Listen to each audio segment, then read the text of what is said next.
Thanks, Bill. So welcome to everyone joining us tonight from wherever you are around the country and across the globe, especially our friends in Mexico. So bienvenidos a todos los que nos acompañan esta noche desde donde se encuentre en el país y en el mundo, especialmente a nuestros amigos en Mexico. This evening's Spotlight program is very special to all of us at Ucross because we love opportunities to celebrate our relationships with our longtime partners. I'll leave it to our guest tonight to tell you more about the history of the Aura Estrada Prize, which was announced in 2008. We at Ucross are honored and thrilled that our partnership with this esteemed prize is now more than a decade old, and we look forward to a long future together. Before introducing our president, Sharon Dyneck, I'd like to tell you a little about our three artists tonight. Natalia Trigo is a Mexican writer, researcher, and winner of the Aura Estrada Prize in 2019. Natalia is a graduate of the first PhD program in creative writing in Spanish in the United States at the University of Houston. She specializes in bilingual creative writing, immigration literature, and literature fronteriza, and she has taught in both Mexico and the US. She has collaborated with writers in the schools in Houston, in-print poetry buskers, the Houston Public Library, and Sociedad Mutualista Obrera Mexicana. Currently, she is an assistant professor at the University of Texas in Arlington. Natalia was a fellow at Ucross last month. So welcome, Natalia, and really great to see you again. Likewise, thank you for that wonderful introduction. Thanks, Natalia. Gabriela Jauregui is a writer, editor, and translator, and the co-director of the Aura Estrada Prize. Gabriela holds a PhD in comparative literature from USC, an MFA in creative writing from the University of California, Riverside, and an MA in comparative literature and critical theory from UC Irvine. Her recent books include Tsunami, Tsunami 2, Many Fiestas, Leash Seeks Lost Bitch, and Controlled Decay. Gabriela lives in Mexico City and is a founding member of the Sur Plus Publishing Collective. She is also on the Bogota 39 list of most promising Latin American authors. Bienvenidos, Gabriela. Muchas gracias, Steve. Thank you, everyone. Very excited to join you here this evening. Thank you so much. Our third guest is Francisco Goldman, co-director of the Aura Estrada Prize. Frank's books have been published in 16 languages, and his novels have been critically acclaimed worldwide. He's the author of Say Her Name, winner of the Prix Femina Étranger, and The Interior Circuit, a Mexico City Chronicle, winner of the Premio Azul in Canada. He has received a Cullman Center Fellowship, a Guggenheim, a Berlin Prize, and the PEN Mexico Award for Literary Excellence. He has also been a fellow at the Radcliffe Institute for Advanced Studies at Harvard. Frank is a contributing writer at The New Yorker, and his work has appeared in Harper's, The New York Times, The Believer, and many other publications. His new novel, Monkey Boy, which you'll be hearing more about this evening, will be released next month. Frank lives with Joanna Montes and their daughter Azalea in Mexico City. A warm welcome to you as well, Frank. No, it's a pleasure to be here. Thank you. Okay. To my heart. Yeah. So Sharon, our president, and Frank Goldman have a long history of friendship. So Sharon, please tell us how the Ucross Aura Estrada partnership came to be. Sure, and thank you, Steve. It's great to see everybody, and I'm really lucky to be here in Ucross on a beautiful spring evening, which is the time of year that Aura was here for a residency in 2004, and Francisco was here as well at that time. after the heartbreak of losing Aura and hearing that Francisco was going to be starting this new prize, Ucross was thrilled, to offer residency to the winner. And Frank, we're so glad that you wanted us to join. And I think Ruth Adams might be part of the audience tonight too. And I don't know if you knew, she's also an alum of Ucross, and Art Omai is another of the Aura Estrada Prize partners. So everything keeps, connecting. So if it's okay, Frank, I'd love to read a little blurb from something Aura wrote in her evaluation when she was here in '04. And it kind of gives you this lovely sense of her spirit and her creativity. And so here's what she had to say. In Ucross, I learned two things about myself. One was my ferocious fear of wild animal life. Often while walking to Buck's cabin at night, I nervously imagined being bitten by a snake. She's not the only one. The second one, my lack of confidence in my own writing. After forging Clear Creek barefoot, walking by myself through Ucross grounds and riding a bike at night, I realized that the only way to enjoy life, landscape, and the process of writing is by forgetting at least 10 hours a day the fear of being bitten by a snake, falling off a bike in the dark, or the cold water of a creek. And I also want to mention, wildlife is often a big topic at the Ucross dinner tables, and as well with Natalia, who was just here. And Natalia had some wonderful animal encounters too. And Natalia said, my interaction with other artists has been an amazing way to open my heart and mind to the world that surrounds us. Also, the cows. Sharing with them, learning about them has brought me closer to my other fellow beings. So it's really wonderful, Frank. We're so glad to be part of this celebration and the prize. So. Yeah, I mean, it's so wonderful to be here. I have so many memories of Ucross and also animal life. I think, I don't know, I pioneered, I think, the Ucross sport of bicycle slaloming down the prairie dog hills. I'll never forget. Oh God, at this time of year, those fields so full of clover, and at night when if you slant a flashlight into those fields, there's like 500 deer out there in like one meadow. It's unbelievable. And yes, the cows and the antelope. Aura was as Mexico City as you could get. She'd really been out of it, and except to go to New York City. And so yes, snakes were terrifying. Her deer were terrifying. It was all like, I think even cows were something she had to get used to. It's so and she that was that wonderful. I'll never forget that wonderful metaphor she came up with of the fear of snakes being like the fear of overcoming her insecurities about literary creation. Yes. It's just, that was such an outer way of expressing it. It's great.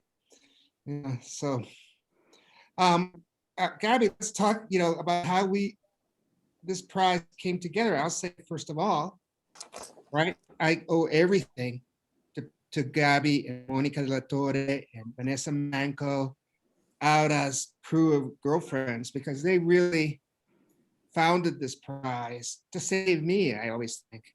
No, because there's just no way to tell you how shattered I was and how out of it I was, so that I could even say I don't even remember those first months.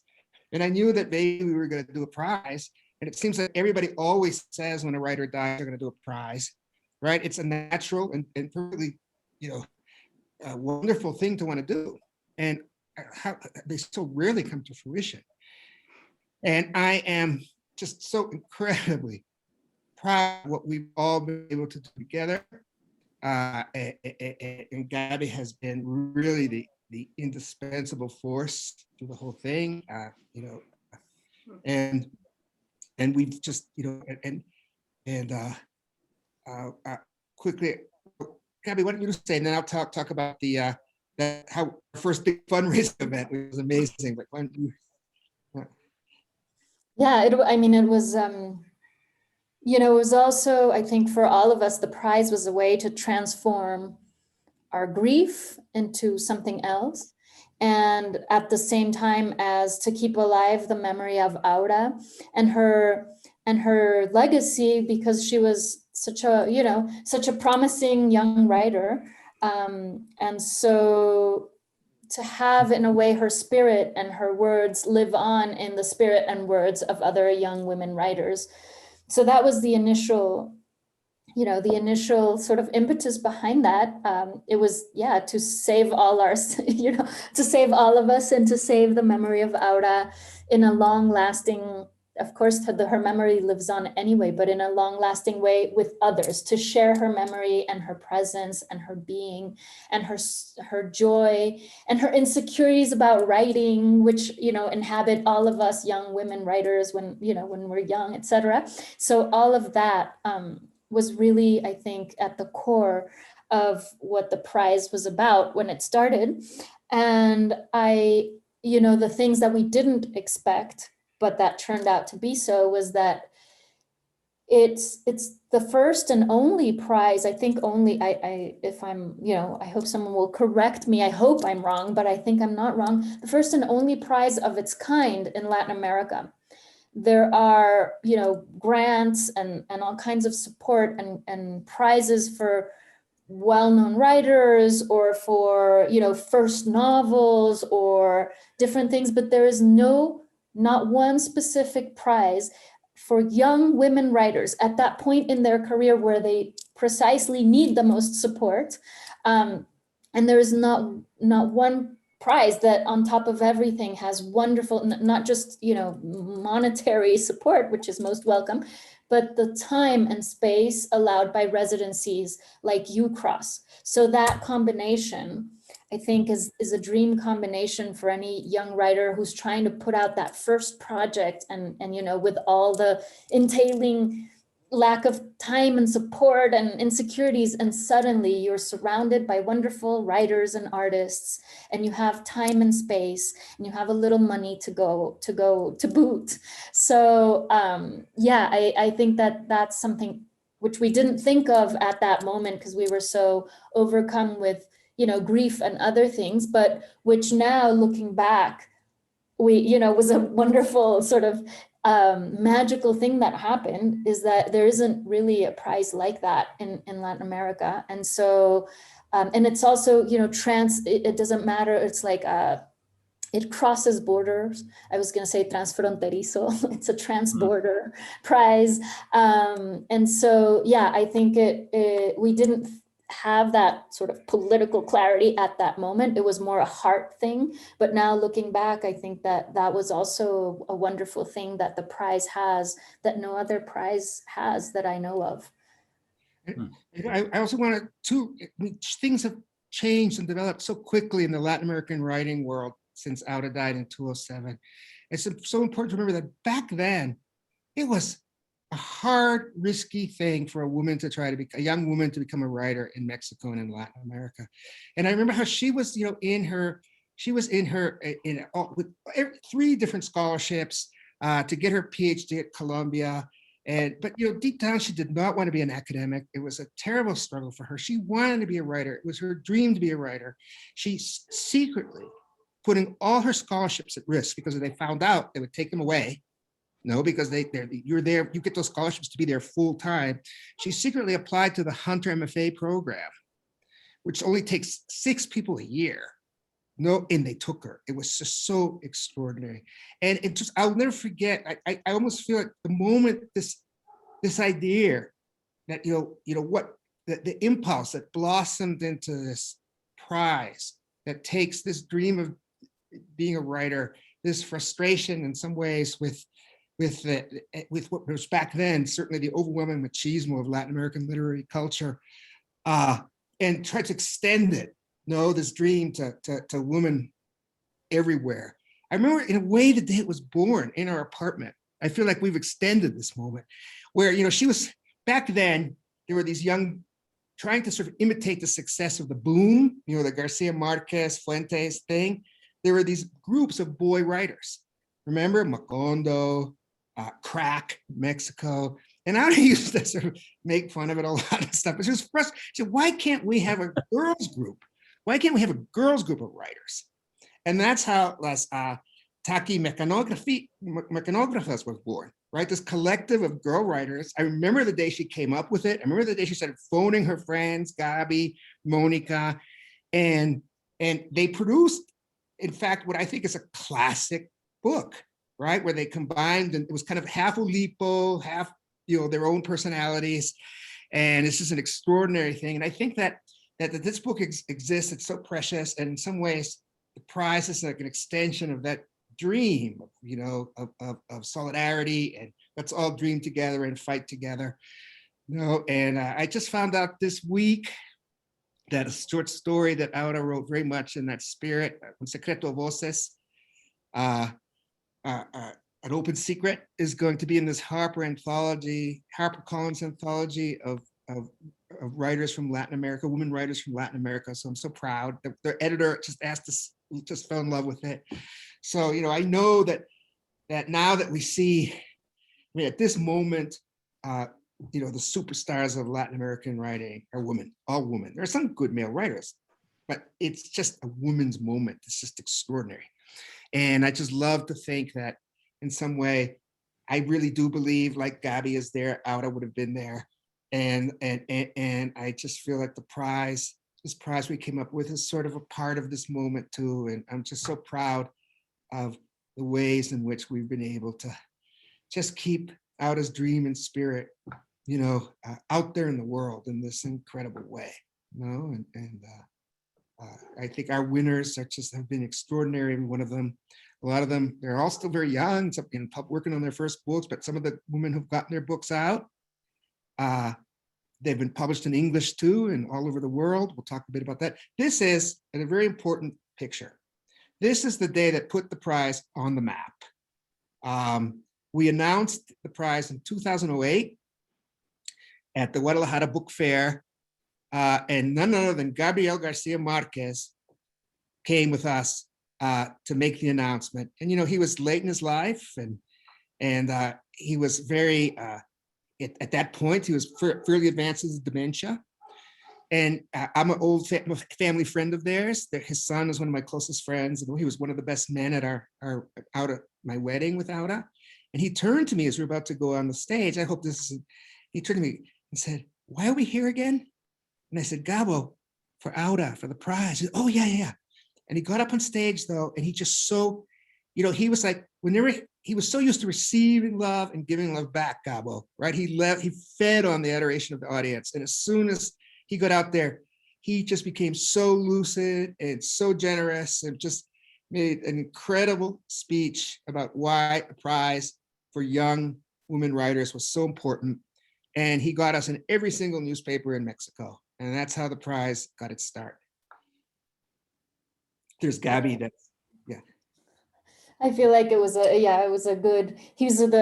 ideal godfather for this prize. And I was just going to say, when you were saying, I imagine that if I'm here and Natalia is here, Aura would be here and part of this moment. And I was just going to say, she is here. I think that she is a part of this moment, and her voice is so much a part of, women's voice, writers' voices in Latin America and in Mexico specifically. So I think she's very much still alive and very much still being read and will be read still as the visionary and crack up that she was, and brilliant, smart, funny, wonderful woman. And this is one of the first winner. This is Susanna Iglesias, who published her first novel, Señorita Vodka, soon after the prize, and thanks to her work in the residencies. And Guillermo on the far right is Guillermo Quijas, who is in charge of the Oaxaca Book Fair, where the prize is hosted every year. This is Paul Oster and Siri Huzmet, who every year we give the Cátedra Aura Estrada, where we invite writers from the United States to come down. It was the year that we're giving a prize. They do their event and give the prize. If it's an off year, like last year, they do their own event.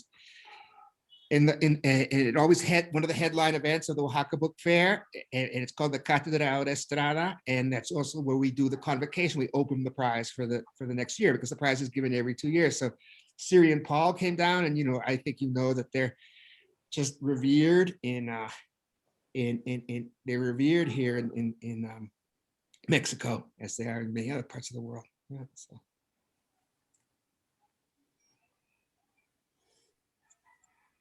And that's Veronica Gerber and Michael, Ford. Richard Ford. Sorry, yeah, Richard I Ford. should mention, because that's my old college creative writing teacher.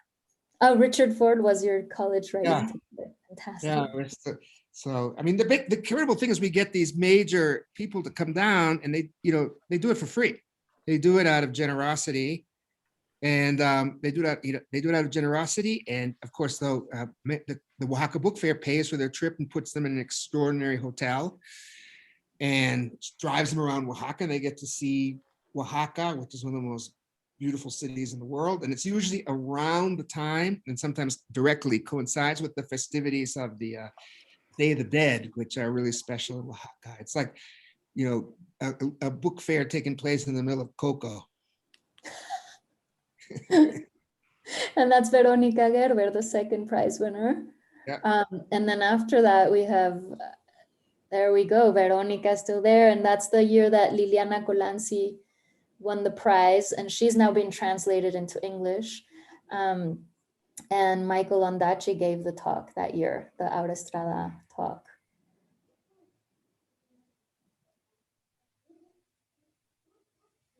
It's Gabby. I mean, we have the way our jury works every year. We have, I think the first year was an all-female jury, which was fantastic, with some super, Gabi was on that jury, of course, and so was Margot Glantz, Cristina Rivera Garza. But every year we have a jury that's always, sometimes it's 3 women and 2 men. This year it's 4 women and 1 man, yours truly. It's Gabi is the perpetual president of the jury. She's the president every time we do it. And it's a ton of work, but it's such a joy to, those last days when we all get together and pick the winner. It's such a joy. And we've had, if the list of writers who've taken part as in the juries is just incredible. Now, this year we have Guadalupe Natel, right? Yes. Yes, Guadalupe Natel, Idra Novi, me, you, yeah. So it's going to be incredible. Idra Novi is an American writer, of course, but she's a translator. And it's also, sorry, go ahead. This is Vanessa Londoño, whose book is coming out in a few weeks with Almadía. Extraordinary Colombian writer, extraordinarily gifted, like they all are. Yeah. And it's also, I was just going to say that, being a part of the first year that we did this, Margot Glantz, who is a marvelous, astounding scholar and writer, who is now 92 years old, was the president of the jury. And I feel like she was the so Gabo was the godfather and Margot was the godmother, I feel. And it's a lot of work, like Frank said, but it's also a huge privilege to get to read these, these seeds of projects by so many young, wonderful, talented writers. I think the hardest part of the work is deciding who gets to take the prize, because sometimes it's just, there's like at least 5 wonderful projects and wonderful manuscripts that, you just wish everyone could, we could have an abundance of money so we could fund more women. And so that's, that's the only downside, I think, to being on the jury. And then talking to other wonderful writers to discuss, the writing of people like Natalia here with Salman Rushdie, none other than Salman Rushdie, and that's Gabriela Jauregui, a very great, good journalist in Mexico. Discussing their work, and leads to also conversations about what literature is, what matters to us, what the political implications of certain works are, who gets to tell which stories and how. And so it becomes, I think the conversations surrounding the decisions are also, most inspiring and wonderful and relevant about why we do what we do and why stories matter so much.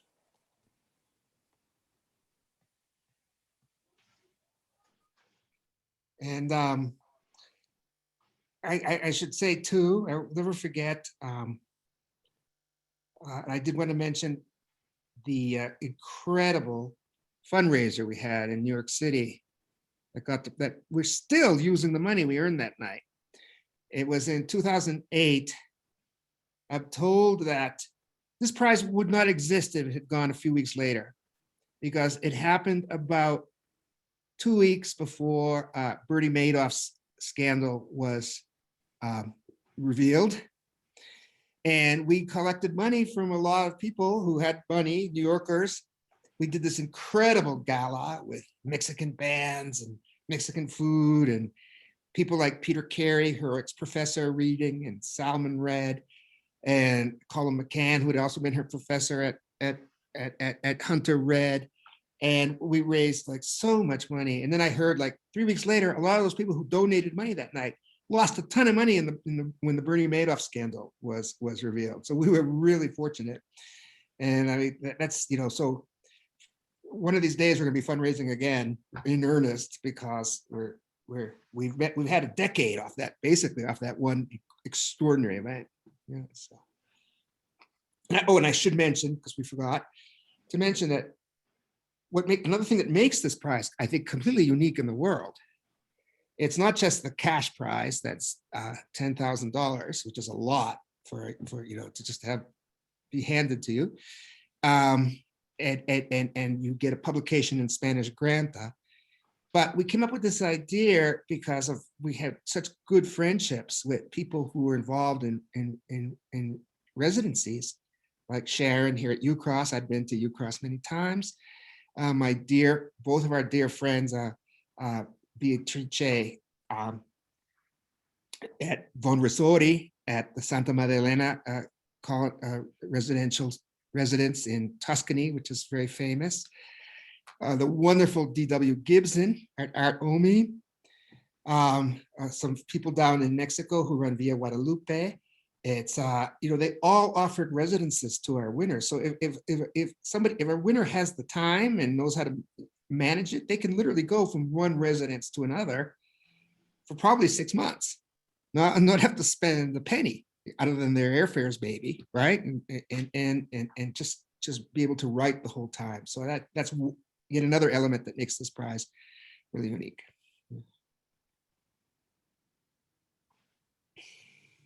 So, Frank, I think maybe we can go to a reading from Natalia. You want to introduce that reading? Or I can bring Steve on to. Well, I just want to say that I'm really so thrilled to introduce Natalia. I don't want to brag, but Natalia's manuscript was in my pile the year we were judges. And I said, look at this, you've got to read this. I was just, so I feel also very propriety. This was like my prize winner. And of course we had the usual, wonderful spirited discussion, like Gabby said, there's always other good writers too, and wonderful writers, but I just loved Natalia's, her voice just really, I thought it's just so powerful and so unique and so original. And I think that, I can't wait for you to hear her, right? I think she's a really unique new voice, not just in Mexican and Latin American literature, but as you see, she's the first of our winners who you would describe as a borderland writer, at least in this writing that she's been working on lately, that takes place on the border and in that world that is uniquely, so unique, both the United States and Mexico in its own, new, extraordinarily complex reality. Anyway, Natalia, it's a pleasure to introduce you to these people. Thank you. Such a generous introduction I can make. I want to say a few things before I forget, because when I didn't know you were going to read that, Sharon, about Aura, and it really shocked me because I felt deeply connected to what she wrote. I, like many other young writers or writers in general, have had and keep having a lot of insecurities around my writing. And I think Ucross opened the possibility for me to connect to other artists, yes, but also to connect to myself and my deepest fears, but also my deepest dreams, right? Like what really connect to what my spirit needed at the time. Yes, throughout our artists, but also throughout deers and plants and the cows, which were a big thing for me, as many of you know. And I can talk a little bit more about this in the future. And I think space and time are really priceless for any writer, for any artist. I want to quote someone who is also joining us tonight, a dear friend, artist, Margot Klein, who said, and I will never forget this, how often are we able to finish a thought? And I just thought that idea was so powerful because at Ucross, I was actually able to start and finish a thought without having to be interrupted or, you know, and that's a big thing, I think, nowadays, that we're living kind of like this rushed life where everything has a prize, when we have to, you know, post a statement for every single thing that we do. And sometimes we just need quiet and nature to be reminded of the things that are truly important for us. So thank you for that. And I didn't want to forget that. So I think I will talk a little bit about my work and my creative writing process and the context in which I wrote this novel. And then I can go ahead and read a little bit. I know Gabby will be reading the English translation that a dear friend that's also here with us today, Sylvia Garcia, gently decided to translate for us. So thank you so much for that. You'll be able to hear it in English as well. So my novel, the context of this novel is basically, I started writing this because of my research in immigration literature. And I didn't want my novel to be a traditional immigration novel. And I'm talking specifically about the 19th and the 20th century, you know, traditional immigration novel, The Crossing, The Border, etc. And I was very lucky to find and to be inspired by the work of many Chicano futurist writers and Afrofuturist writers that use speculative fiction as a way to talk about the present, analyze the present, criticize it, but also speculate about the future of our communities, either in a dystopian or utopian way. So I actually had a conversation with many of these writers from both sides of the border, and I found it super interesting. I found what they were doing super interesting. So I have to say, a little bit more of context. I moved to the US in 2016. So this is right when the Trump era started. And as many of us know, this moment was very important for a lot of immigrants and just many other communities, because it was a moment of openly xenophobic discourse in the media, in the Congress, in the academia, in the streets. And I couldn't help to think what would happen if things were to continue to go down this road. So my novel actually revolves around that question. What if we were to continue to go down this path? And that's why my novel is placed in the future, not so distant, but distant future, in which we can see the future of some immigrants. We'll talk about specifically immigrant experiences, because I believe there are many and very diverse experiences of immigration. And I wanted to portray that in my text. So two things that you'll be hearing tonight is, yes, different experiences. How can I explain this? My novel basically is, if I can summarize it a little bit, is the story of a mother and a daughter that moved from somewhere in Latin America to the United States.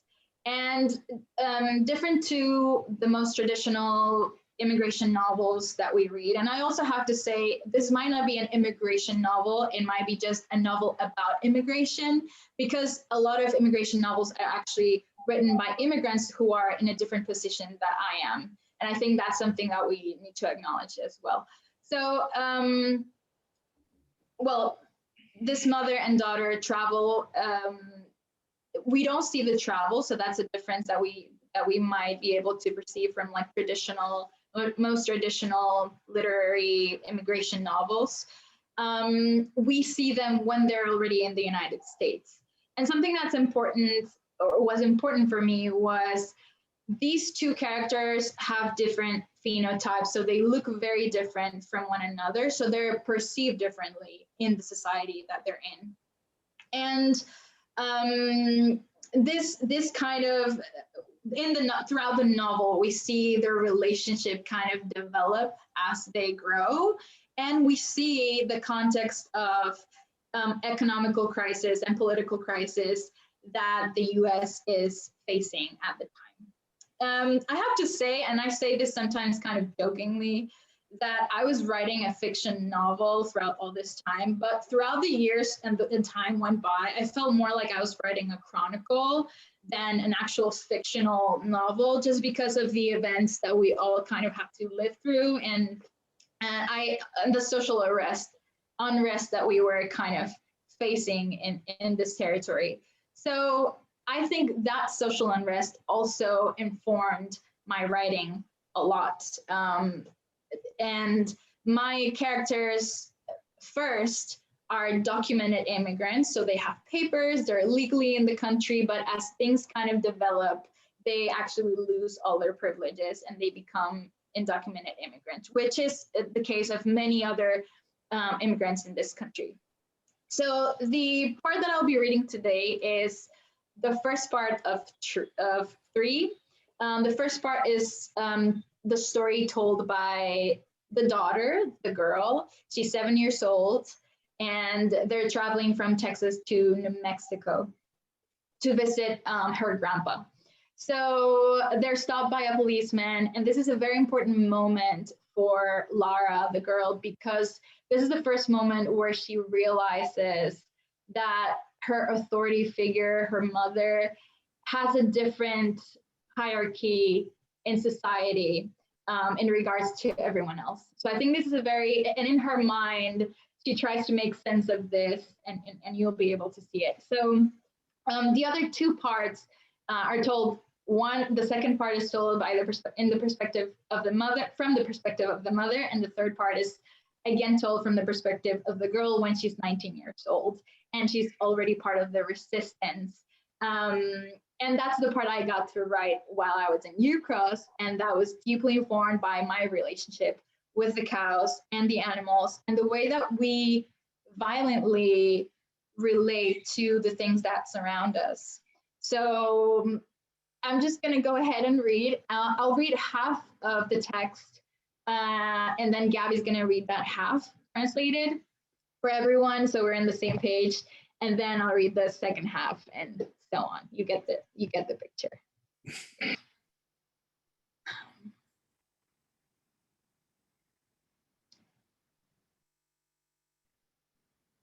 All right, here we go. Despierta poco a poco. Desde donde estamos se ve la puesta del sol. Llegamos a una ciudad donde los puentes son salmón y turquesa y el cielo también. Me gusta el contraste de los colores con el desierto y creo que es porque tengo buen ojo estético, me lo dijo papá. Una vez busqué ojo estético en la computadora de Susan y apareció un video en el que muchas mujeres se hacían cirugías para dejar de tener los ojos rasgados y tenerlos redondos.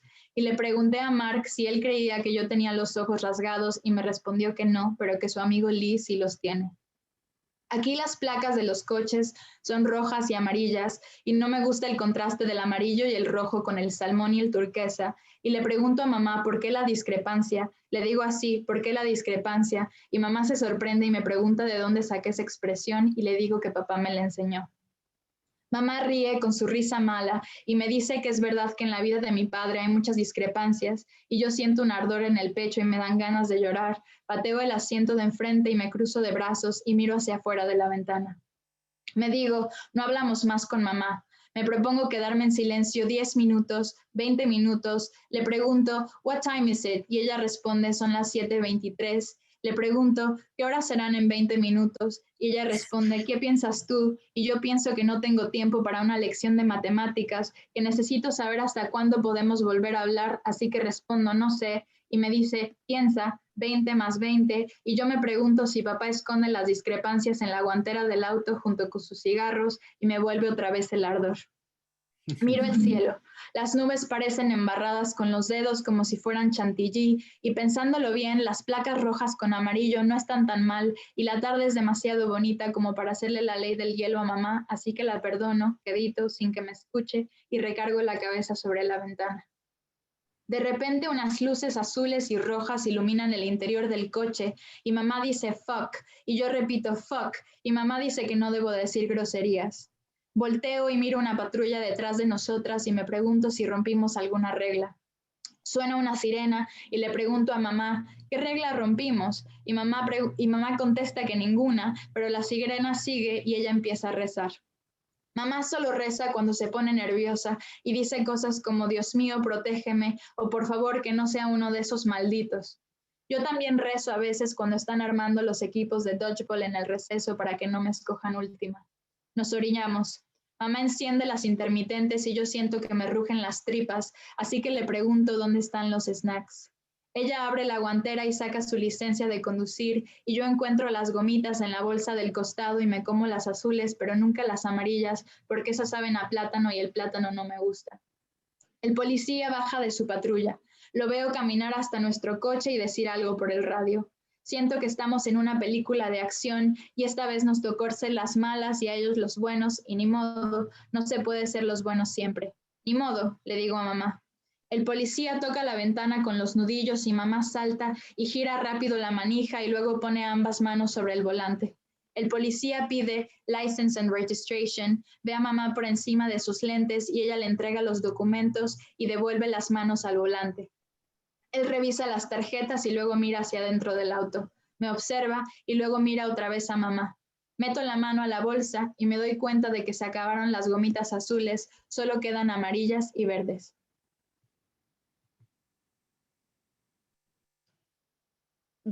La traducción de Gaby. Thank you. Here we go. I wake up little by little. From where we are, we can see the setting sun. We arrive to a city where the bridges are salmon and turquoise, and the sky as well. I like the contrast of the colors with the desert, and I believe that is because I have a good eye. My dad told me so. I once looked up good eye on Susan's computer and a video in which many women had surgery to stop having slanted eyes and to have rounder eyes popped up. And I asked Mark if he thought I had slanted eyes, and he told me no, but his friend Lee does. Here, the license plates are red and yellow, and I don't like the contrast of yellow and red with salmon and turquoise. I ask Mom, why the discrepancy? I say it this way, why the discrepancy? And Mom is surprised and asks me where I got that expression from, and I tell her Dad taught me. Mom laughs with her evil laugh and tells me that it's true that in my dad's life there are many discrepancies, and I feel an ardor in my chest and I want to cry. I kick the front seat and I cross my arms and I look out the window. I tell myself, let's not talk to Mom anymore. I decide to stay silent 10 minutes, 20 minutes, and I ask, what time is it? And she responds, it's 6:23. I ask, what time will it be in 20 minutes? And she responds, what do you think? And I think that I don't have time for a lesson on math, that I need to know until when we can talk again. So I respond, I don't know. And she tells me, think, 20 plus 20. And I ask myself if Dad hides his discrepancies in the glove compartment with his cigarettes, and the ardor returns. I look at the sky, the clouds seem muddied by fingers as if they were whipped cream, and thinking about it, the red and yellow license plates aren't too bad, and the evening is too pretty to give Mom the silent treatment. So I forgive her quietly so she doesn't hear me, and I rest my head against the window. Suddenly, blue and red lights illuminate the interior of the car, and Mom says, fuck. And I repeat, fuck. And Mom says I shouldn't swear. I turn around and see a police car behind us, and I ask myself if we broke some law. A siren sounds, and I ask Mom, what law did we break? And Mom answers none, but the siren continues, and she begins to pray. Mom only prays when she is nervous and says things like, my Lord, protect me, or please don't let it be one of those fuckers. I also pray at recess when they're picking teams for dodgeball that they don't pick me last. We pull over. Mom turns on the emergency lights, and I feel my stomach grumble. So I ask where the snacks are. She opens the glove compartment, and I find the gummies in the side bag, and I eat the blue ones, but never the yellows, because those taste like plantain, and I don't like plantain. The cop steps down from his car. I see him walk to our car and say something into his radio. I feel as if we are in an action movie, and this time we're the bad guys, and they're the good guys, and oh well, you can't always be good. Oh well, I tell Mom. The cop knocks on the window with his knuckles, and Mom jumps, quickly turns the handle, and then puts both hands on the wheel. The police asks a license and registration, looks at Mom over his sunglasses. She hands him her documents, and she returns her hands to the wheel. He inspects the papers and then looks inside the car. He notices me and then looks at Mom again. I place my hand in the bag, and I realize I finished the blue gummies. Only the yellow and green ones are left. ¿Is this your mother? Me pregunta el policía, recargándose sobre la orilla de la ventana. Mamá responde que sí, y él contesta, I'm asking her, y me señala, y de repente me siento nerviosa como cuando me llaman al frente del salón para resolver un ejercicio. Is this your mother? Repite. Volteo a ver a mamá y el policía dice, look at me, y pienso que esta respuesta sí me la sé, pero me da miedo equivocarme. Is this your mom? Pregunta como si me regañara. Asiento. El policía le pide ver mis papeles a mamá. Ella le avisa que va a tomarlos de su bolso y él apoya las manos sobre su pistola y ya no me gusta estar en la película de acción, quiero que pare. Mamá le entrega mis documentos. El policía se quita los lentes, arruga la frente y tuerce los labios y luego camina de vuelta a su patrulla. Volteo y lo observo andar despacio, como si él no quisiera que la película se acabara. Los coches nos rebasan haciendo mucho ruido y luego pasa un tráiler y hace que el coche se balancee como si estuviéramos en un bote. Mamá respira profundo, mira hacia el frente y sigue apretando el volante. Recuerdo que papá pone música cuando no le estamos pasando tan bien, como la vez que fuimos a la feria y tuvimos que irnos porque empezó a llover. ¿Podemos escuchar música? Pregunto. Mamá responde que no. Volteo y el policía está sentado en el asiento del conductor, pero no alcanzo a ver qué más hace. Tarareo la canción que escuché en el radio que dice Don't Hold Me Down. Muevo los dedos sobre mis muslos y pienso que tal vez quiero ser pianista porque me gustaría subirme a un escenario y tocar para miles de personas y pintarme los párpados de plateado. No sé si ser pianista es lo mismo que ser artista y creo que si es lo mismo entonces mejor no, porque los artistas toman drogas y luego van a la corte y pierden todo su dinero. Veo al policía caminar hacia nosotras. Where are you headed? Pregunta, y yo respondo, we've been traveling all day. Y mamá contesta, we're just visiting the family. El policía espera, pone las manos sobre su cinturón y luego le entrega mi pasaporte a mamá y le da 2 golpecitos al auto. Mamá suspira y le da las gracias, y yo no entiendo qué es exactamente lo que estamos agradeciendo. Next time an officer stops you, have your window already rolled down, nos dice, y camino de regreso a su patrulla. Miro a mamá para saber si todo ha acabado. La observo bien porque no sé cómo sentirme, no sé si debo aliviarme o preocuparme, pero ella evada mi mirada, se incorpora a la carretera y empieza a conducir en silencio. Pienso que tal vez este es un buen momento para contar un chiste, pero no se me viene ninguno a la cabeza. Mark siempre cuenta los mejores chistes y Susan y papá se ríen y yo nunca me acuerdo de ninguno. Andamos unas millas en silencio y más adelante veo pedazos de llanta negra a los costados de la carretera y luego un armadillo muerto con los ojos muy negros y la boca entreabierta. Empiezo a llorar. Mamá también llora por el armadillo y se limpia las lágrimas con la punta de los dedos y me dice que ya pasó y yo pienso que el armadillo pasó, pero todavía puedo ver la imagen de sus patitas tiesas y tal vez no pueda olvidarla hasta mañana.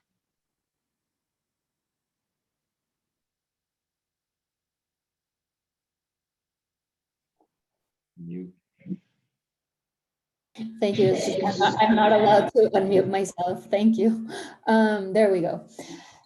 Is this your mother? He asks me, leaning on the side of the window. Mom responds, yes, and he answers, I'm asking her. And he points to me, and suddenly I feel nervous, like when they call me to the front of the class to solve a problem. Is this your mother? He repeats. I turn to look at Mom, and the police says, look at me. And I think that I know this answer, but I'm afraid of getting it wrong. Is this your mom? He asks as if he's lecturing me. I nod. The cop asks for my papers. She lets him know that she's going to take them out of her bag, and he rests his hands on his gun, and I no longer like being in an action movie. I want it to stop. Mom gives him my papers. The cop removes his sunglasses, wrinkles his forehead, and twists his lips, and then he walks back to his car. I turn around and watch him walk slowly, as if he doesn't want the movie to end. The cars pass us by, making much noise, and then a trailer passes us and causes the car to shake as if we were on a boat. Mom breathes hard, looks forward, and keeps squeezing the wheel. I remember that Dad puts on music when things aren't going too well, like the time when we went to the fair and we had to leave because it began raining. Can we listen to some music? I ask. Mom responds, no. I turn around and the cop is seated in the driver's seat, but I can't see what he's doing. I hum the song that I hear on the radio that says, don't hold me down. I move my fingers over my thighs and think maybe I want to be a pianist because I would like to be on stage and reach thousands of people and paint my eyelids silver. I don't know if being a pianist is the same as being an artist. And I think that it is the same, that if it is the same, then better not, because artists do drugs and then go to court and lose all their money.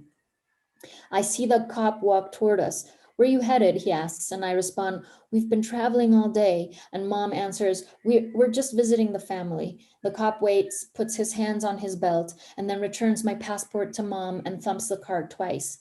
Mom sighs and thanks him, and I don't understand what we're thanking him for. Next time an officer stops, you have your window rolled down already, he tells us, and he walks back to his car. I look at Mom to see if it's over. I watch her closely because I don't know how to feel. I don't know if I should feel relieved or worried, but she evades my look. She rejoins the road and begins to drive in silence. I think that maybe this is a good moment to tell her a joke, but none come to mind. Mark always tells the best jokes, and Susan and Dad laugh, and I don't remember any. We drive some miles in silence, and further ahead, I see pieces of black tires at the side of the road, and then a dead armadillo with black eyes and a half-open mouth. I start to cry. Mom also cries for the armadillo and wipes her tears with the tips of her fingers and tells me that it's past. And I think that the armadillo has passed, but I still see the image of its rigid feet, and maybe I won't be able to forget it until tomorrow.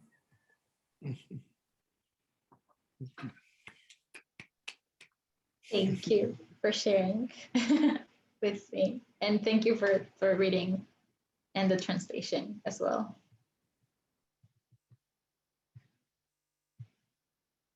All right. Well, thank you, everyone. I know, do we want to, Gabby, do you want to introduce Frank and Frank's book here? Or Frank, you just want to take it away?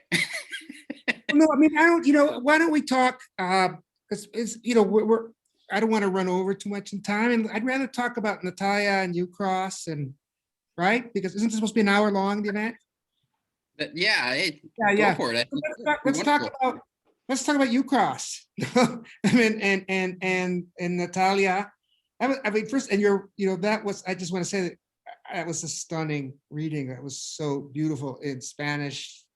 that this translation was done in a day is just extraordinary. Yeah, thank And it you, really Sylvia. shows- And I think that it really shows how strong the writing is in Spanish, that in the rushed translation, the prose came across, the voice, the imagery, the pacing, it all came across just really strong.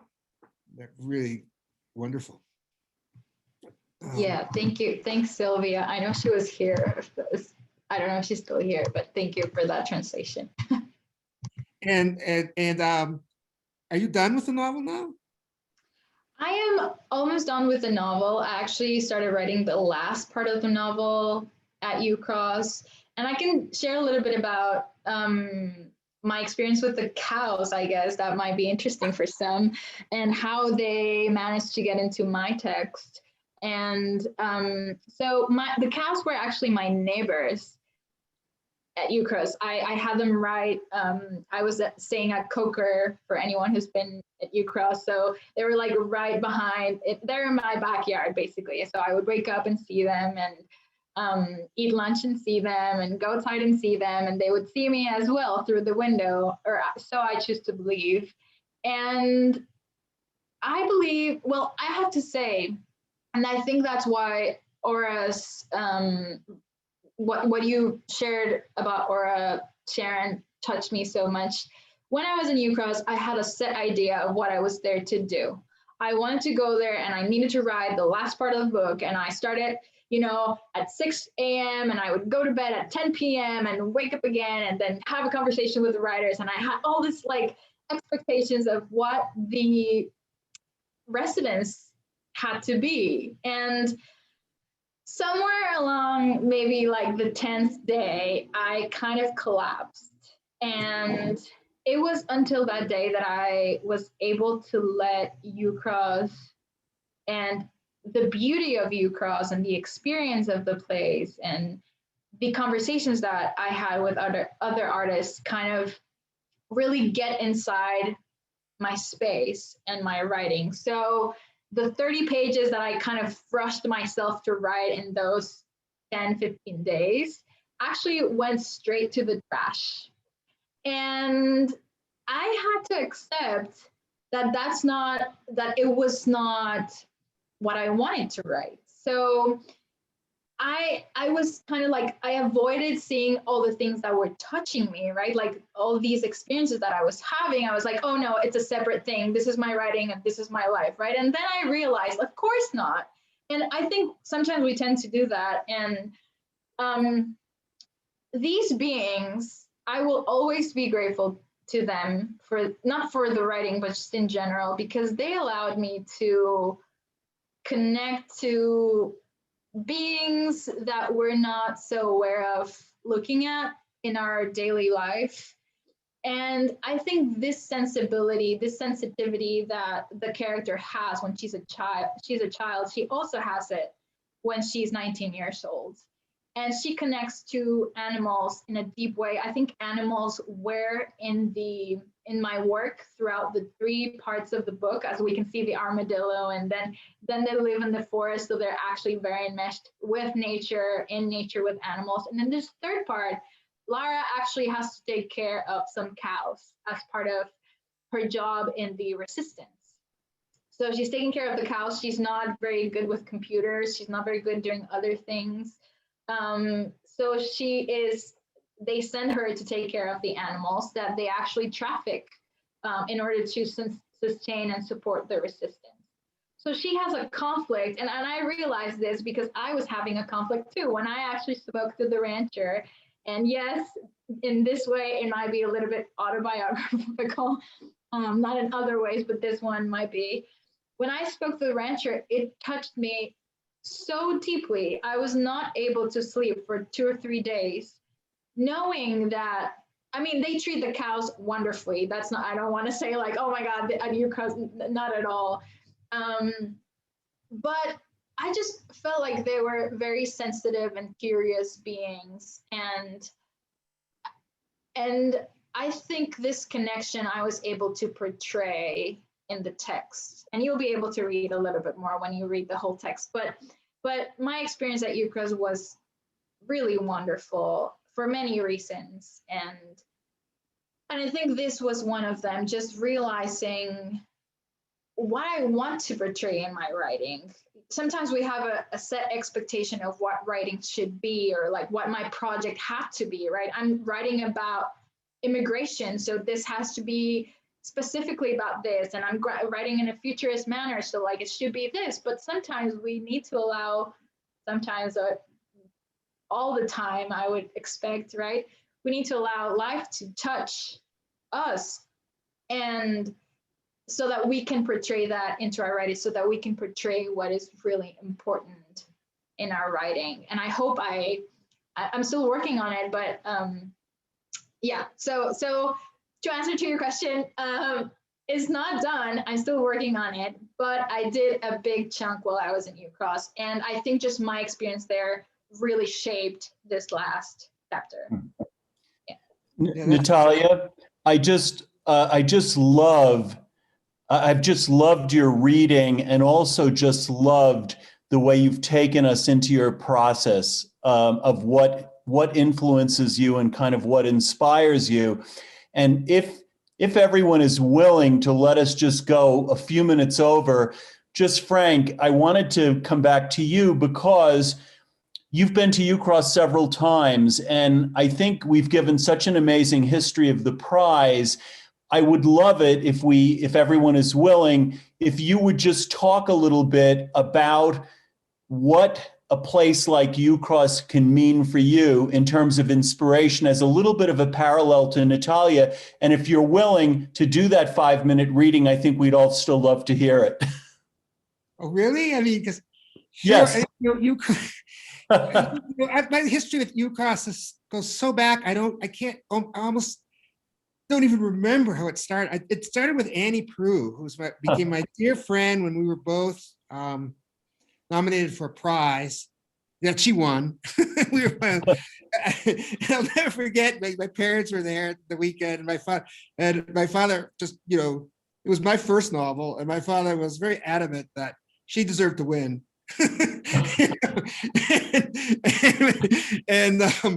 And we became very close. We're still very close. We talk and write all the time. And she recommended that I join the Ucross jurors to select people who are applying. And I got to come out for a meeting, and I fell in love with the place. And wonderful people right from the start. I wasn't a resident, but I fell in love with the landscape. I'd never been in a landscape like that, really. Cowboys, antelopes, cows, deers. It's just incredible. And just the stories, and getting and driving off to places like Buffalo. Is that the name of a town? And eating. Yes, Buffalo. just extraordinary. And skeet shooting. We went skeet shooting, I remember, and I had so much fun.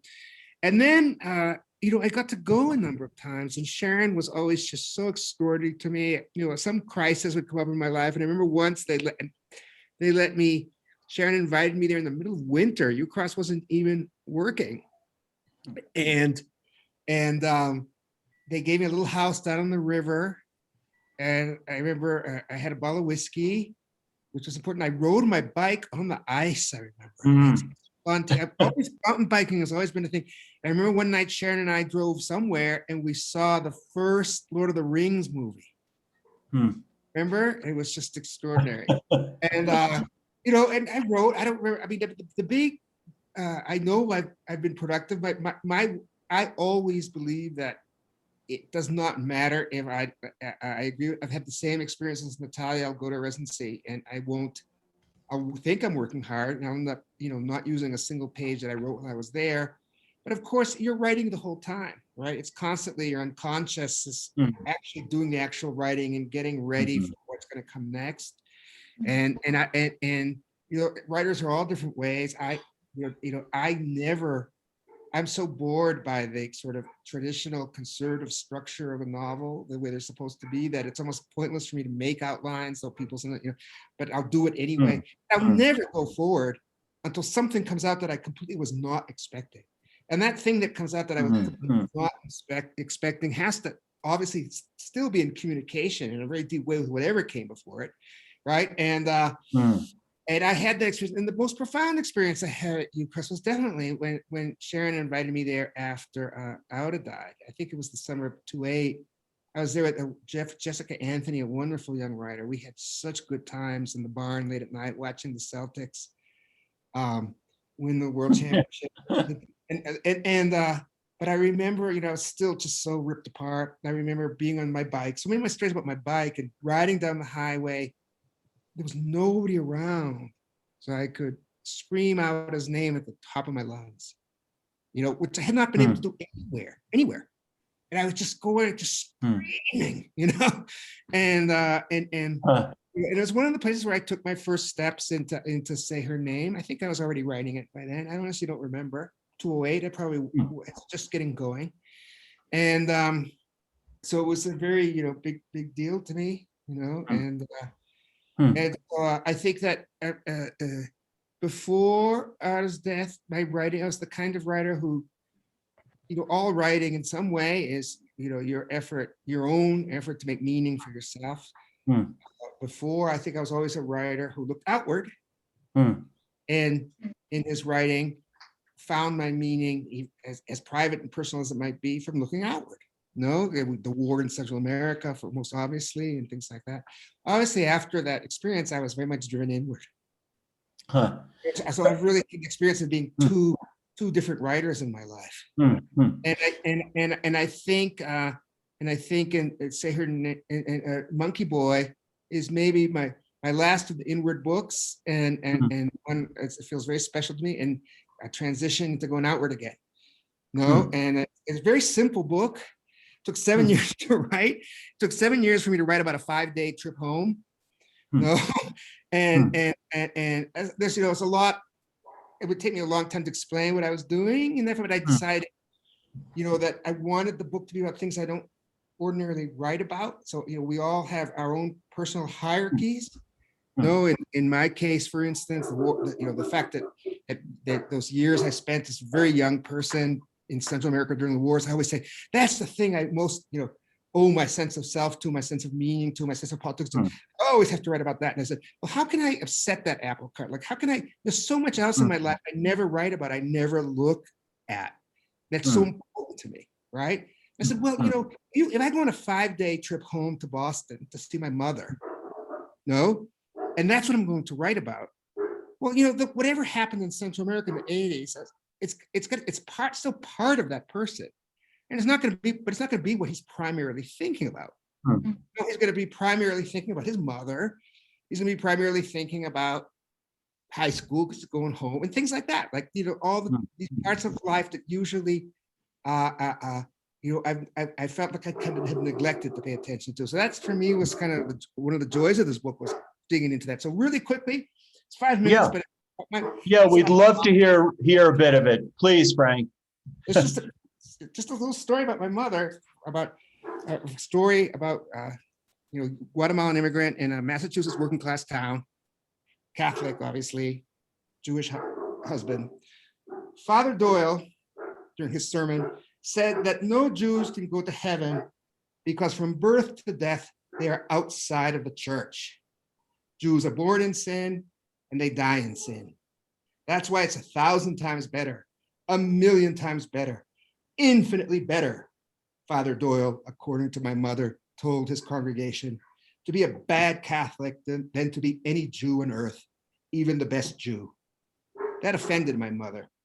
Father Doyle was baroquely bulky, with a ruler straight part in his thin brown hair, narrow eyes that looked scribbled in with a pencil, a long sloping nose, lips like jelly candy. It was the Jews' fault, he went on, that there were now theaters in Boston showing pornography, just like in the heart of the most Jewish city on earth, Times Square, New York. Father Doyle spoke as if what he was saying couldn't be more obvious. The Jews hate that Boston is still a Catholic city, said the priest. Boston is and will always be the most Catholic city in the United States of America, the priest went on. But the Jews want Boston to be a communist city, especially all those immigrants from Russia. That was sweetly funny to see my mother's chagrined little smile when she recounted that part, because she knew that my father's father, Grandpa Mo, had been a dedicated socialist and would have loved nothing more than for Boston to become a communist city. Grandpa Mo had had the rotten luck to immigrate before the Bolshevik Revolution. And afterward, he couldn't get over what a great time he was missing out on. He was constantly threatening to take his family back there, which infuriated his Americanized children, especially his son, already a loyal citizen of baseball.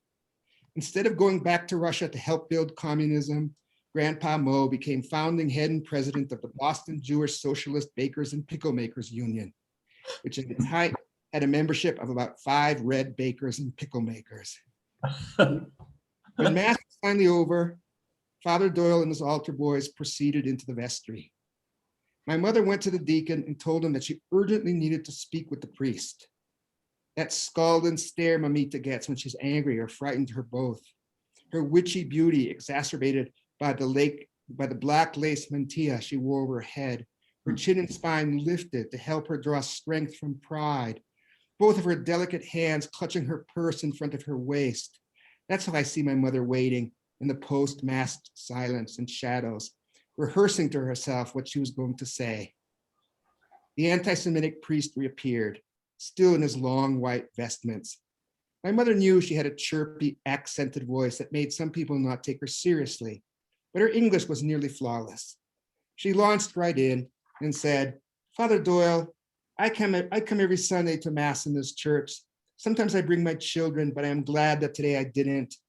My husband is Jewish, as I think you know, and he is a good man. I prefer for the father of my children to be a good man, not a bad man. Whatever is his religion is not more important. Speaking as a mother, I can tell you, Father Doyle, you are wrong about that. I'm sorry to say this, Father, but it is wrong to teach prejudice in church, to try to make people not like the Jews. Father Doyle, I think you should apologize for what you said." More than once, I've asked my mother to repeat what she told the priest, and her words always come out the same. This was one of the bravest moments of her life, probably replayed in her memory countless times. It happened during the years of Boston's Archbishop Cushing's Jew-friendly Interfaith Brotherhood Initiative. But Father Doyle was old school, a former follower of the radio priest, Father Coughlin, and a staunch ally of the Harvard-educated anti-Semitic madman, Father Feeney, who until just a few years before had preached on Boston Common, drawing thousands. The priest was totally unmoved by the tremolo-voiced, clearly tropical young parishioner, Yolanda Montejo de Goldberg, and the beseeching sincerity of her speech. He gazed down on her and enunciating forcefully and slowly, as if to somebody who barely understood English. Though she knew that the priest knew perfectly well that she did, that old trick, he defended his sermon as not prejudiced at all, Mrs. Goldberg. On the contrary, what he'd said was established church doctrine, upheld by Vatican scholars. And no, Mrs. Goldberg, I'm afraid that I am unable to apologize for a word of it. In fact, Father Doyle went on, his voice becoming choleric, it is you who should seek forgiveness and not from me for scorning church teachings. And it is you who need to look after your own soul and after the souls of your family. Don't you consider it a duty, Mrs. Goldberg, to enroll your children in our Sunday Bible classes as all the other parents of this parish do? And don't you ever try to convince your husband to seek salvation, Mrs. Goldberg? I'm sure Father Doyle felt he'd crushed Mamita, but now she raised her chin and vowed with shaking voice, Father Doyle, I will never come to this church again. She turned and left, high heels clicking down the long stone aisle. She didn't set foot in St. Joe's again for about another 15 years, until Feli's oldest daughter had her first communion there. By then, Father Doyle was long gone, and the old blackened stone Gothic edifice of the first St. Joe's had been razed and replaced by a pristine modern church that looked bought from IKEA, with brilliant new stained glass windows radiating restored brotherhood and love. So, this little story. Oh, God, thank you. Thank you, Frank. That is stunning. What an embarrassment of riches this evening. Thank you. So this is the book, Monkey Boy, out soon. Great. Thank you, Frank. Well, Bill? Yes, I would say thank you everyone for being here tonight. Thank you for all this wonderful readings, the discussion, the reminiscing about Ucross. I think it's all been it's been a wonderful evening. I will also want to thank all of our sponsors who, of course, make this Ucross Spotlight series happen. It's a series that we do. It's a monthly series where we shine a light on some of our Ucross fellows out there in the world, contributing to the nation's arts and letters. We have 2 more coming up that are scheduled for this spring. One on May 20th with visual artist Karen Kitchell in conversation with Leah Ullman, the art writer for Art in American and LA Times. And on June 10th, we'll have a celebration of the Ucross's partnership with the Penn Hemingway Award for debut novel. So I hope you mark your calendars for that. Again, thank you all tonight, and I'm going to pass it over to Steve for some final thoughts here, but I just want to extend my gratitude for all of you for being here tonight and for these just really stunning readings. Steve? Bill, it's really both Sharon and I will say good night and thank you. But one thing I wanted to say, Gabby, is that I hope you will come to Ucross. We want to see you there, and we want you to enjoy some of the wildness that Frank and Natalia spoke about. I really so appreciate this conversation tonight, and I'm sure our audience did as well.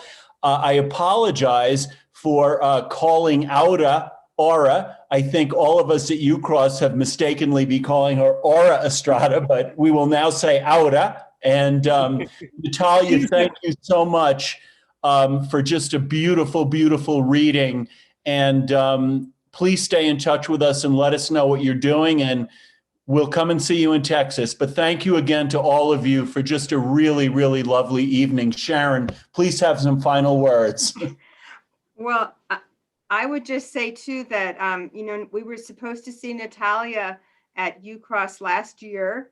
And we first met Natalia in Houston in 2009. So that's been a long road really. And in the face of the difficult pandemic months that have dragged on, we were just thrilled that you were able to come this year, Natalia. And thank you to Gabriela and Frank for being part of this. It was really very inspiring and very grateful. So, and we hope we'll see all of you again.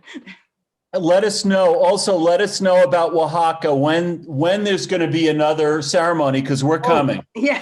It's in October. In October. Okay, well, it all might right. even be in person. Yeah. Great. Good night, all, and thank you again to everyone for being here. Thank you all. Thank you. Good night. Thank you. Bye. Good night.